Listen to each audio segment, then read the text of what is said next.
মই জানো তেনে এটা হোটেল চলাই আছোঁ। কালি ৰাতি চুৰ হ'ল। চুৰ কৰি পেলাই 20-25 হাজাৰ টকা লৈ গ'ল আৰু ৰূপৰ গহনা অলপ নিলে,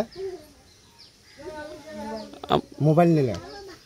যিহেতু আপুনি এখন হোটেল দি পৰিয়াল চলাই আছিল, চুৰে চোৰাকৈ চুৰ কৰি লৈ গ'ল, আমাক মানে কি ক'ব প্ৰশাসনক? প্ৰশাসনটো কোনো আকাংক্ষা নাই আৰু খবৰ চবৰ নাই, এনেকুৱা হৈয়ে আছে। এনেকুৱা হৈ থাকিলে আমি কেনেকৈ জীয়াই থাকিম? দেখা গৈছে ঢিঙত নিতৌ চুৰিকাণ্ড ঘটনা ঘটিব ধৰিছে, ঘটি আছে। কিবা ইয়াৰ এক্সপিৰিয়েঞ্চ কিবা দিয়ে, দি পেলাই এনেকুৱা কৰি আছে। আপোনাৰ ঘৰৰ পৰা যোৱাকালি নিলে? যোৱাকালি নিলে। কিমান সময়ত নিছে গম পায় নেকি? এটাৰ পিছত 3টাৰ ভিতৰত কামটো কৰিলে।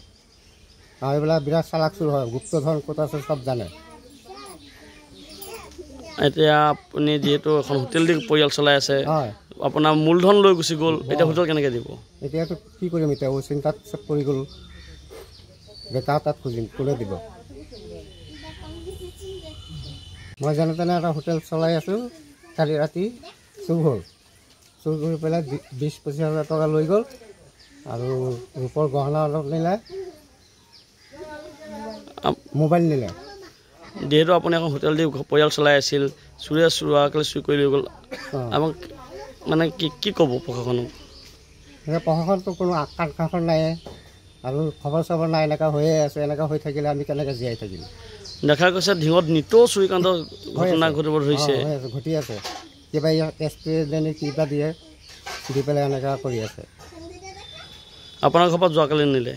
যোৱাকালি নিলে। কিমান সময়ত নিছে গম পায় নেকি? এটাৰ পিছত 3টাৰ ভিতৰত কামটো কৰিলে। আৰু এইবিলাক বিৰাট চালাক চুৰ হয়, গুপ্তধন ক'ত আছে চব জানে। এতিয়া আপুনি যিহেতু এখন হোটেল দি পৰিয়াল চলাই আছে, আপোনাৰ মূলধন লৈ গুচি গ'ল, এতিয়া হোটেল কেনেকৈ দিব? এতিয়াতো কি কৰিম? এতিয়া চিন্তাত চব পৰি গ'ল। বেকাৰ তাত খুজিম, কোনে দিব?